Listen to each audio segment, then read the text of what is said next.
Rut pasal yang pertama, dari ayat yang pertama sampai ayat yang ke-6. Rut 1, ayat 1 sampai ayat yang ke-6.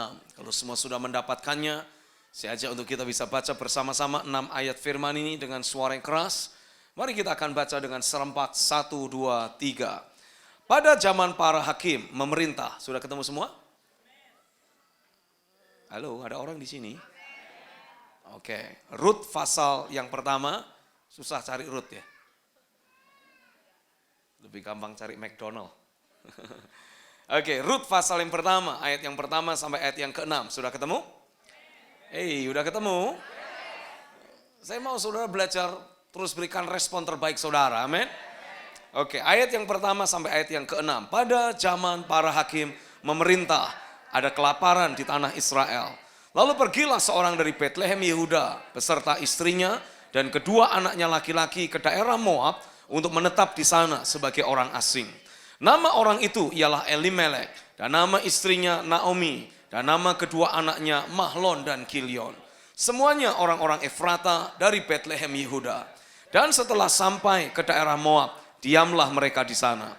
Kemudian matilah Elimelek suami Naomi sehingga perempuan itu tertinggal dengan kedua anaknya. Keduanya mengambil perempuan Moab.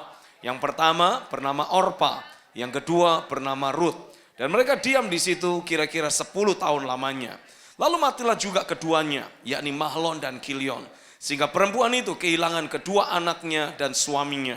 Kemudian berkemaslah ia dan kedua menantunya, dan ia pulang dari daerah Moab. Sebab di daerah Moab ia mendengar bahwa Tuhan telah memperhatikan umatnya dan memberikan makanan kepada mereka.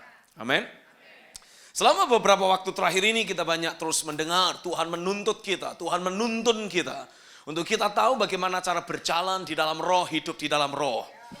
Dan karenanya saya mau terus mengingatkan saudara agar setiap kita, katakan setiap kita.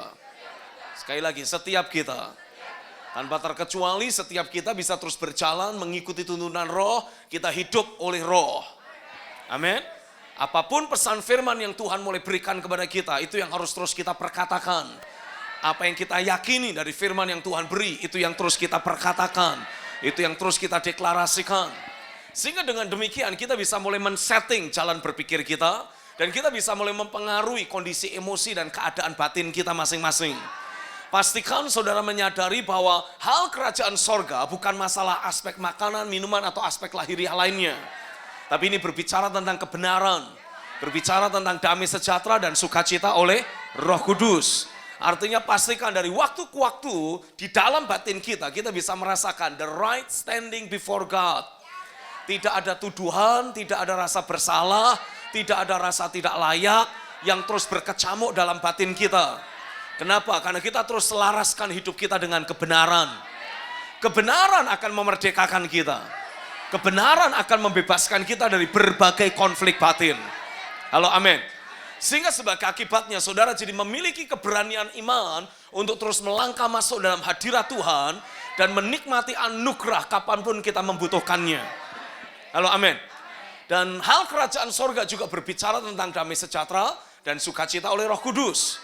Artinya engkau harus pastikan dari waktu ke waktu damai sejahtera ilahi itu yang terus memenuhi batinmu. Halo. Damai sejahtera ilahi, sukacita ilahi itu yang terus bergelora, itu yang terus bekerja di dalam batin kita.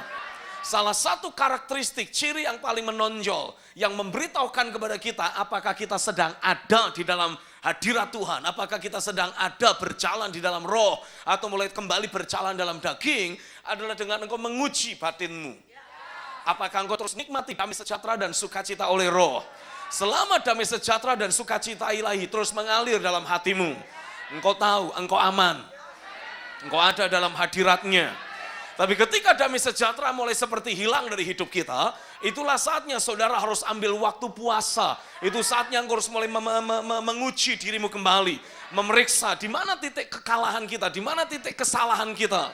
Sehingga iblis berhasil menyusup masuk dan mencuri damai sejahtera dari hidup kita ini. Katakan amin. Karena ketika saudara terus hidup di dalam kerajaannya, masalah tantangan sebesar apapun tidak pada tempatnya menggoyahkan hati kita. Amin. Seseorang bisa berkata, oh ya saya sedang punya masalah. Karena apa yang dia sedang hadapi menekan hidupnya. Tapi pada waktu saudara ada di atas semua itu. Secara posisi rohani engkau ada di atas semua itu. Maka tantangan yang kita hadapi tidak akan memberatkan buat kita. Setuju, amin? Sehingga sebagai akibatnya saudara akan selalu alami hidup yang penuh dengan damai sejahtera, hidup yang selalu diselimuti oleh sukacita, selalu menyertai kehidupan sehari-hari kita. Nah, tapi ini yang saya mau tegaskan lebih lanjut. Ayo kita bawa titik ini ke naik level yang baru lagi. Naik ke level yang baru lagi. Setuju, amin? Saya harap semua saudara tidak hanya sekedar mendengar apa yang saya bagikan selama beberapa minggu, tapi saudara mulai terus melatih dan mempraktekannya dalam hidupmu. Oh, come on. Karena kalau saudara di jemaat saja, di gereja saja, engkau hanya manggut-manggut keleng-keleng. Bagaimana saudara akan bisa menerapkan di rumah ketika engkau harus memperkatakan firman? Sementara Alkitab jelas memberikan nubuatan kepada kita. Ketika Yehezkiel melihat penglihatan, ada bait suci, ada pintu bait suci, dan dari ambang pintu bait suci mengalir aliran air hidup. Itu semua berbicara tentang hidup kita sekarang. Tubuhmu adalah bait Roh Kudus. Yesus berkata, kalau engkau minum air ini, kalau engkau mengalami pekerjaan roh yang aku berikan dalam hidupmu, dari dalam hatimu akan mengalir aliran-aliran air hidup. Otomatis dari dalam hati saudara akan terus mengalir aliran air hidup itu. Tapi untuk aliran air hidup itu bisa dialirkan. Dan tidak hanya berhenti di dalam diri kita, tapi bisa dialirkan. Artinya saudara tidak boleh hanya diam. Engkau harus pakai mulutmu untuk berkata-kata. Engkau harus pakai mulutmu untuk membuat deklarasi, memperkatakan apa yang kau yakini. Halo, amin. Ayo, saya mau saudara belajar, ikuti saya. Katakan sama-sama, di dalam hidupku ada pekerjaan roh. Dan setiap kali Roh Kudus bekerja, di dalam diriku selalu ada aliran air hidup yang siap memancar keluar dari batinku. Tapi aku harus pakai mulutku untuk memperkatakan setiap impresi, dasar keyakinan, perkataan roh yang aku terima ketika aku membaca firman, atau ketika merenungkan firman, atau ketika aku mendengarkan firman, dan ketika aku memperkatakan firman itu, sesuatu akan terjadi dalam hidupku. Pekerjaan roh yang terjadi dalam diriku akan mulai mengalir keluar, tertabur melalui perkataanku, masuk di dalam hidupku. Aku sedang menabur di dalam roh,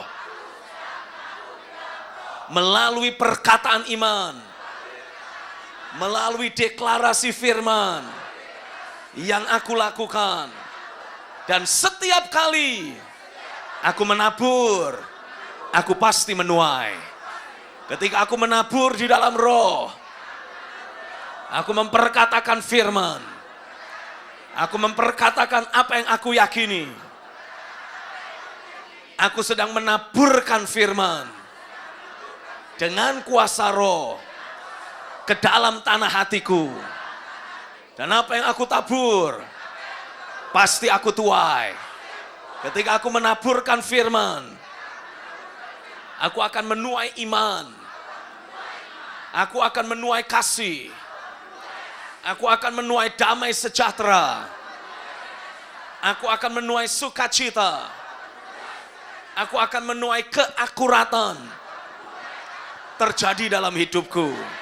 Aku terus bertumbuh dari satu kemuliaan kepada kemuliaan.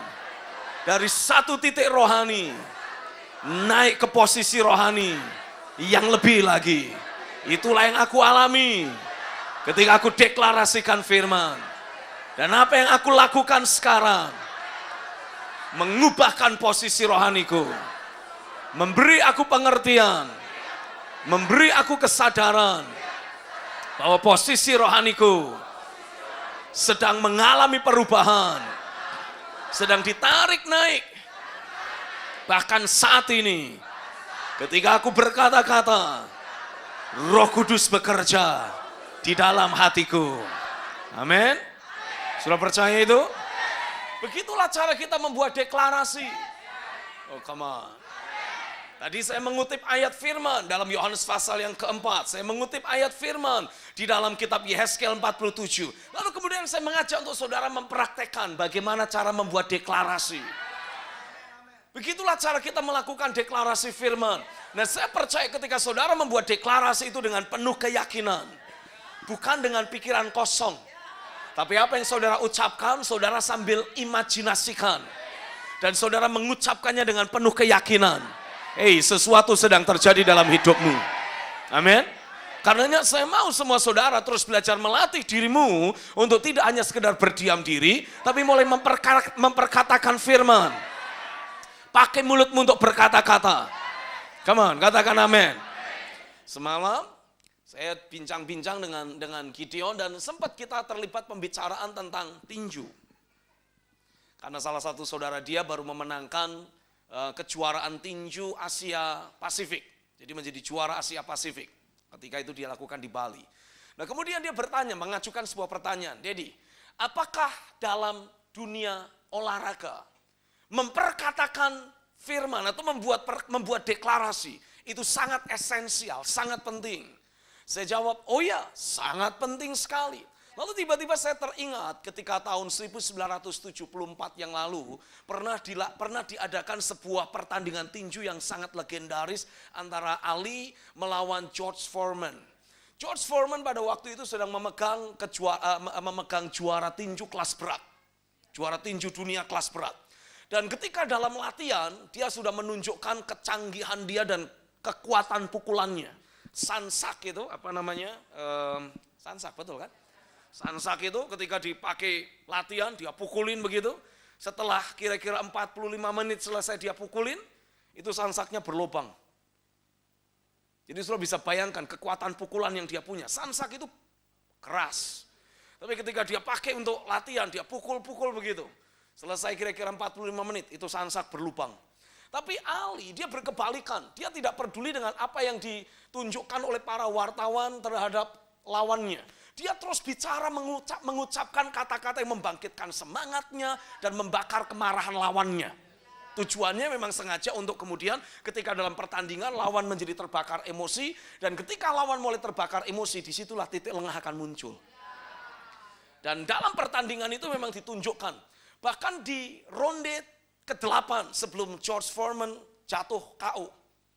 Itu Ali seperti hanya berdiam diri aja, dipukulin begitu aja.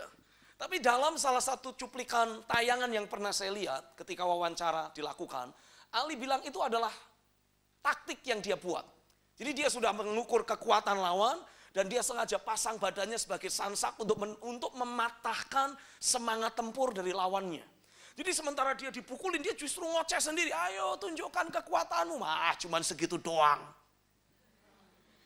Jadi sambil dia bertanding, dia terus ngomong, dia terus bicara. Walaupun pakai titer, pakai pelindung gigi.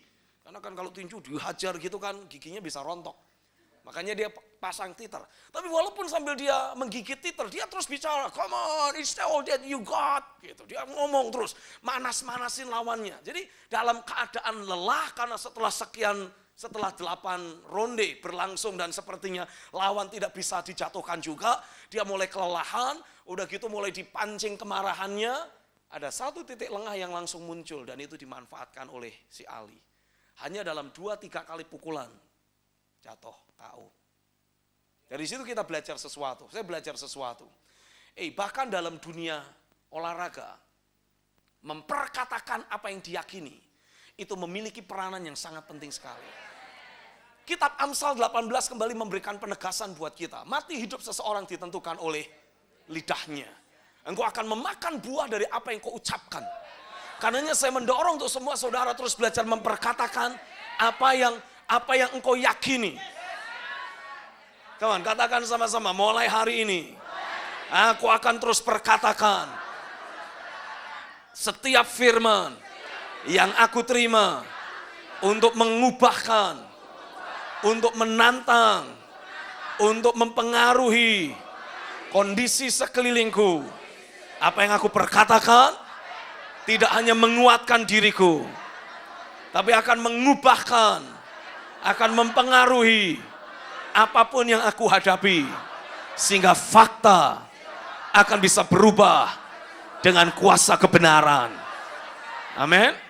Bisakah engkau memperkatakan semua kalimat itu sambil engkau mengimajinasikan? Engkau menjadi seperti AC yang dengan cepat mengeluarkan freon dingin yang ada dan mengubah atmosfer, mengubah suhu udara yang panas berubah menjadi sejuk. Oh, come on. Latih diri saudara untuk terus berkata-kata. Setuju, amin? Jangan hanya diam sambil manggut-manggut, terus berkata-kata. Karena ketika engkau terus memperkatakan firman, sesuatu akan terjadi dalam hidup saudara. Dan ini waktunya untuk setiap kita terus belajar melatih diri kita memperkatakan firman terhadap setiap situasi, terhadap setiap keadaan yang kita hadapi. Karena ketika saudara terus memperkatakan firman, sesuatu akan mulai terjadi dalam hidup saudara. Dan ketika kita mulai hidup di dalam roh, kita mulai hidup oleh kuasa roh. Saya percaya apapun situasi, kondisi, keadaan yang kita hadapi, akan dengan mudah bisa kita ubahkan. Yang setuju katakan amin. Mungkin kadangkala ada kondisi tertentu yang butuh waktu sebelum mengalami perubahan. It's okay, tapi yang pasti akan berubah. Pasti berubah. Harus berubah. Karena apa yang kita perkatakan akan membawa perubahan atas sekeliling kita. Karena itu janganlah jadi orang Kristen yang pasif. Pastikan saudara menjadi orang percaya yang terus memperkatakan firman, terus hidup dalam kuasa roh. Karena dengan demikian saudara tidak lagi ada di bawah langit yang lama dan bumi yang lama. Engkau akan mulai menikmati langit yang baru dan bumi yang baru. Katakan amin. Nah, ayo pada hari ini kita bawa pemahaman kita naik ke level yang baru. Hidup di dalam roh tidak boleh hanya kita terjemahkan sebagai sebuah message untuk individual. Untuk setiap kita pribadi lepas pribadi. Tapi hidup di dalam roh juga harus diterjemahkan dan harus diaplikasikan dalam keluarga. Sebagai satu keluarga, saudara sadar tidak sadar, pasangan suami istri akan saling mempengaruhi. Oh, come on. Kalau saudara sudah diberkati dengan anak, orang tua dan anak akan saling mempengaruhi. Ayo saya ajak untuk kita berpikir secara sederhana. Ketika saudara baru menikah, saudara mungkin sudah punya kebiasaan, saudara suka olahraga ekstrim, katakanlah seperti itu. Saudara suka off-road, naik mobil yang sampai ke lumpur-lumpur. Tapi mungkin istri saudara tergolong tipe princess yang tidak suka kotor. Sementara saudara sebagai seorang pria, saudara tipe pria yang petualang sejati. Begitu saudara berhasil menikahi princess yang ada, saudara pasti akan mulai mendapati, ayo kita liburan. Pertama yang engkau pikirkan adalah off-road. Kaum pria, iya apa iya? Kayaknya takut istrinya nih. Itulah yang sering saya alami. Saya terbiasa main di kampung, saya terbiasa main di sawah, saya biasa main di sungai. Tapi ketika saya menikahi istri saya mendapati dia tidak terlalu suka dengan hal-hal yang bersifat ekstrim. Sehingga walaupun dari sejak dulu saya sudah kepengen rafting, belum pernah tergenapi sampai hari ini. Tapi saya rela melakukan hal itu karena saya mencintai istri saya. Saya mulai memiliki pertimbangan yang berbeda ketika saya mulai tidak lagi sendiri. Ketika kami mulai berdua, apa yang menjadi keinginan hatinya mulai mempengaruhi keputusan yang saya buat. Oke, saya mulai bertanya, kalau kamu pengennya apa? Oke, saya kepengen kita bisa ada cukup di rumah, di pegunungan, kita santai, kita bisa ngobrol. Oke, let's fine, forget about rafting. Lupakan rafting, ayo kita duduk, kita makan singkong, kita makan ubi, kita makan pisang goreng, sambil minum teh manis yang hangat, dan kita ngobrol. Tapi itulah yang akan terus-menerus terjadi dalam kehidupan kita. Dalam sebuah keluarga, suami istri akan saling mempengaruhi. Begitu saudara punya anak, kondisinya akan berbeda lagi. Kita biasa main pergi ke Dufan, naik jet coaster, kita berdua happy. Begitu sudah punya anak, forget about jet coaster. Anak kita terlalu kecil untuk kita ajak main jet coaster, toh? Jangan sampai bayi kita ajak main jet coaster. Jadi apa yang harus kita lakukan? Kita cukup puas lihat dolphin. Kita lihat ikan yang lebih enak di atas piring. daripada berenang-renang di dalam sana kan gitu saudara. Tapi anak menyukai, ikan buat kita. Tapi prioritas berubah, kondisi mengalami perubahan ketika kita punya anak. Anak mulai ikut mempengaruhi kondisi keluarga, itu secara lahiriah. Bagaimana dengan kehidupan rohani? Sadarkah saudara dalam kehidupan roh apa yang dibawa oleh seorang suami dan kondisi yang dialami oleh seorang istri akan saling mempengaruhi? Halo? Ketika saudara mungkin bertengkar dengan seseorang di kantor dan kemudian kau pulang ke rumah dan kau bercerita dengan suamimu atau bercerita dengan istrimu. Walaupun sang istri atau sang suami tidak tahu menau tentang si Hendro yang bikin ulah di kantor, tapi ketika saudara sebagai pasangan hidupnya menceritakan kejengkelan yang kau alami pada si Hendro itu, otomatis pasanganmu yang tidak tahu menau akan ikut kesel. Mana Hendronya, aku gebukin sekalian. Tapi itulah yang sering kali terjadi, tanpa kita sadari pasangan suami istri akan saling mempengaruhi. Am I real? Apakah saya cerita hal yang terjadi dalam keluarga kita? Kelihatannya saudara, tidak, keluargaku beda. Kami banyak berdoa. Apa yang saudara alami dalam keluarga?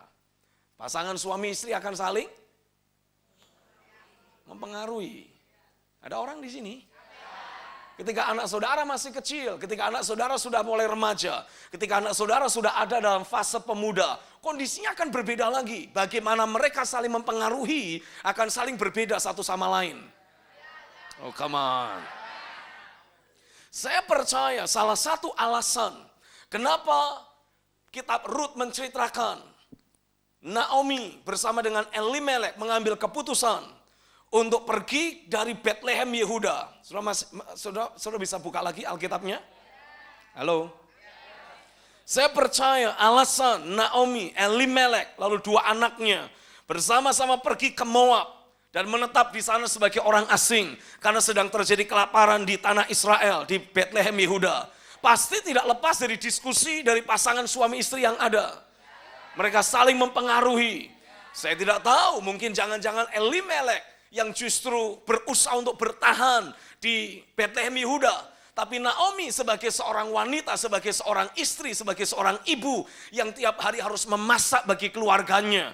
Yang justru banyak berkata, Papa, masakan kita semakin sedikit, beras semakin sulit didapatkan. Bahkan singkong pun sudah semakin kecil, kurus. Apalagi yang kita akan makan? Saya mendengar ada teman Facebook saya dari Moab. Karena ibu-ibu sekarang juga jagoan Facebook semua. Ada teman Facebook saya di Moab yang cerita, kami berkelimpahan di sini. Ayolah kita pindah ke sana. Nobody knows. Alkitab tidak menuliskan secara detail siapa yang mempengaruhi siapa. Yang jelas Alkitab hanya menceritakan sebagai satu keluarga mereka mengambil keputusan untuk berpindah. Itu sebabnya ini yang saya mau tegaskan buat saudara. Kesalahan yang pernah dilakukan oleh seorang suami bagaimanapun juga harus ikut dipikul oleh istrinya. Sebaliknya, kekeliruan yang dilakukan oleh sang istri bagaimanapun juga akan membawa pengaruh pada suaminya.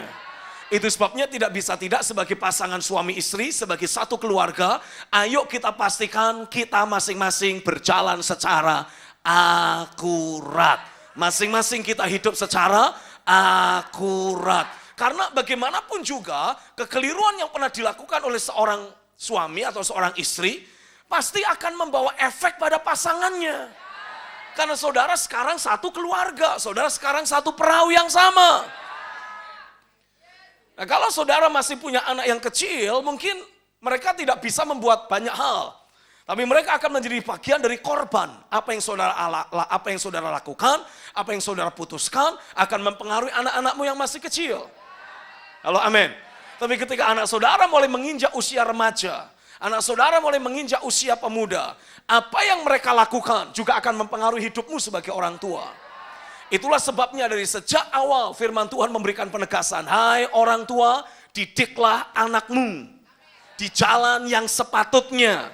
Sehingga sampai pada masa tuanya mereka akan tetap ada di jalan itu. Pastikan dari sejak kecil kita tanamkan prinsip firman, kita ajari prinsip firman, agar anak-anak kita dari sejak kecil hidup dalam kebenaran, mencintai firman Tuhan. Katakan amin. Tidak bisa tidak. Karena apa yang mereka nanti akan lakukan ketika mereka remaja akan mempengaruhi kita. Saya pernah melihat ada satu tayangan bagaimana seorang ayah rela meninggalkan pekerjaan dengan posisi yang bagus demi hanya untuk bisa menyelamatkan anaknya yang kecanduan narkoba. Dan ini menjadi sebuah pergumulan dalam keluarga tersendiri. Ketika anaknya menginjak usia remaja, ternyata terlibat dalam pergaulan yang keliru. Dan ternyata didapati anaknya mengidap kecanduan narkoba. Sang ayah merasa sangat bertanggung jawab dan terpukul oleh peristiwa itu. Dia sengaja keluar dari pekerjaannya hanya untuk mendampingi sang anak. Dan menolong sang anak keluar dari kecanduan narkobanya. Butuh pengorbanan, butuh waktu. Tapi apa yang dilakukan oleh anak remaja, anak muda kita akan mempengaruhi keberadaan kita sebagai satu keluarga. Itu sebabnya dalam kesempatan pagi ini saya mau mengajak untuk kita masing-masing belajar menyadari. What you carry as a person in a family will affect the whole family. Apa yang saudara bawa dalam hidupmu secara pribadi, dimensi roh yang saudara miliki dalam hidupmu secara pribadi, akan mempengaruhi seluruh keluarga yang ada. Katakan amin. Karenanya ayo masing-masing kita belajar menyadari bahwa dalam sebuah rumah tangga, apapun yang terjadi dalam salah satu anggota keluarganya akan membawa pengaruh atas seluruh keluarga. Itu sebabnya masing-masing kita perlu belajar bertanggung jawab untuk memastikan kita membawa roh yang sehat dalam hidup kita. Roh yang bersih dalam hidup kita. Karena sering kali terjadi pertengkaran suami istri disebabkan karena salah satu dari pasangan pulang dari pekerjaan atau pulang dari satu tempat tertentu dengan membawa different spirit. Roh yang salah, roh yang berbeda, yang bukan dari Tuhan. Sehingga sebagai akibatnya ketika sang suami atau sang istri yang membawa roh yang salah ini, ketika dia berbicara, tanpa dia sadari, tanpa dia punya niat jahat, dia justru melukai, dia justru menyerang pasangannya yang satu, mencemari pasangan satunya. Pernah nggak saudara mendapati sekali waktu saudara dalam sebuah rumah tangga antara pasangan suami istri, engkau bertengkar hebat hanya gara-gara hal sepele? It's okay. Pengakuan dosa melegakan jiwa. Pernah nggak saudara bertengkar hebat hanya gara-gara hal sepele? Hanya gara-gara nutup pintu mobil. Kebetulan waktu itu saudara menutup pintu mobil agak terlalu keras. Dan itu menjadi isu pertengkaran hebat. Nggak pernah. Berbahagialah engkau. Hanya gara-gara kopi satu cangkir. Terjadi pertengkaran hebat. Kok pada diam semua?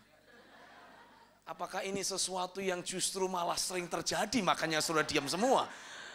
Atau sebaliknya tidak pernah engkau alami dalam hidupmu dan engkau bertanya-tanya, wah bisa ya terjadi begitu ya? Beri saya penjelasan, yang mana yang menjadi alasan saudara berdiam diri?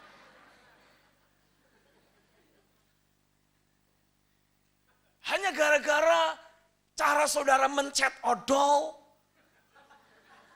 Yang satu biasanya di belakang, yang satu main pencet di mana saja. Dan itu menjadi sebuah pertengkaran sepanjang hari.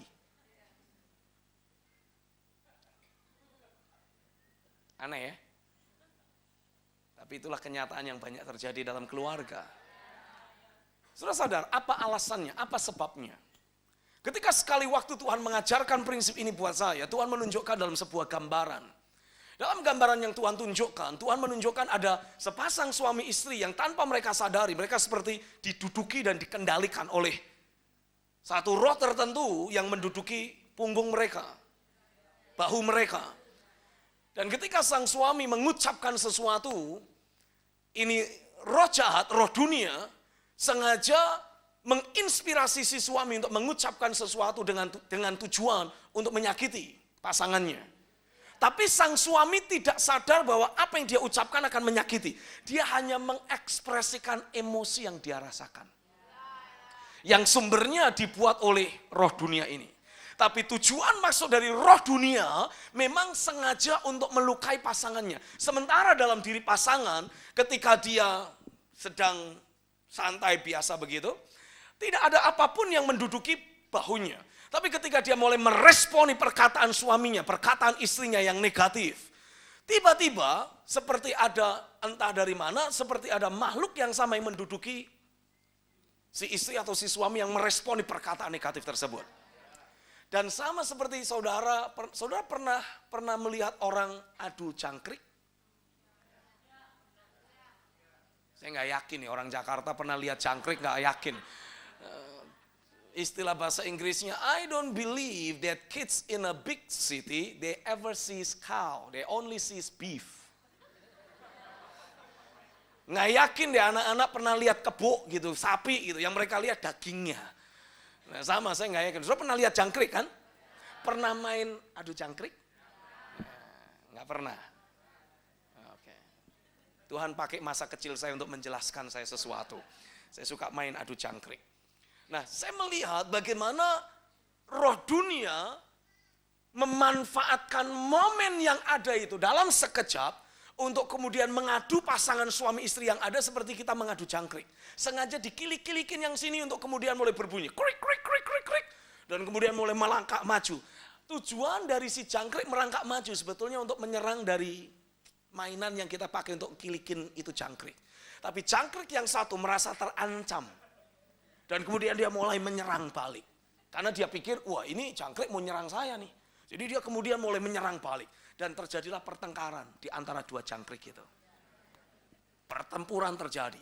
Itulah yang seringkali terjadi antara suami istri. Si suami atau si istri mungkin mengucapkan sesuatu hanya untuk mengekspresikan kekesalan hatinya. Hanya sekedar, hanya untuk lontarkan emosinya. Tapi pasangan satunya merasa terancam. You ngomong apa nih? Aku terganggu dengan ucapanmu. Sementara pasangan yang ada sebetulnya dia tidak punya niat untuk menyakiti. Dia tidak punya niat untuk melukai. Tapi memang ada satu roh dunia yang menunggangi. Oh come on. Saudara bisa imajinasikan apa yang saya ceritakan ini? Ketika ada satu roh dunia yang menunggangi dan dia mengucapkan sesuatu. Ini sama seperti seekor jangkrik yang sedang dikilik-kilikin. Dan dia mulai mengembangkan sayapnya dan mulai digesek-gesekkan untuk mulai mengeluarkan bunyi. Dan dia mulai bergerak maju untuk menyerang yang mengkilik ini. Sama seperti seorang suami atau istri, karena dikilikin oleh roh dunia, dia kemudian mulai lontarkan kekesalan hatinya. Dan ketika dia lontarkan kekesalan hatinya, pasangan satunya, aku terancam. Dia mulai melakukan self defense dan mulai balas menyerang. Sehingga tanpa sadar pasangan suami istri, orang tua anak jadi saling menyerang. Saling melukai. Pertanyaan saya, hai suami, apakah engkau mengasihi istrimu? Jawabannya pasti, awas kalau tidak loh. Hai istri, apakah engkau menghargai dan menghormati mengasihi suamimu? Jawabannya adalah, ya, engkau tidak mungkin punya niat untuk menyakiti pasanganmu, betul? Orang tua, apakah engkau mengasihi anakmu? Hai anak, apakah engkau menghormati orang tuamu? Pasti semua kita tidak punya niat untuk saling menyakiti, betul? Tapi pada momen itu, kenapa kita bisa mulai saling menyakiti, saling menyerang, saling melukai? Karena ada roh dunia yang berhasil mengadu kita. Oh, saya berdoa hal itu tidak akan terjadi lagi. Saya berdoa keluarga yang kau miliki akan diselimuti oleh damai sejahtera, oleh sukacita ilahi. Aku menghardik di dalam nama Yesus. Aku mengekspos pekerjaan roh-roh dunia yang mencoba mengganggu, merusak, melukai, menghancurkan sendi-sendi fondasi keluarga orang percaya. Hari ini aku ekspos di dalam nama Yesus. Dan setiap pekerjaan roh dunia tersingkir. Pekerjaan roh dunia dihancurkan. Dan sebagai satu keluarga, kami menikmati damai sejahtera ilahi. Sebagai satu keluarga, kami menikmati sukacita kekal. Kami disatukan. Kami disatukan. Kami disatukan. Sebagai satu tim yang akan melangkah masuk dalam menggenapi rencana Tuhan. Terjadilah atas keluargamu. Terjadilah dalam hidupmu. terjadilah melalui dirimu demi nama Yesus. Oh ya apora malakata sheka. Ayareke ere melekramda malakramda maka.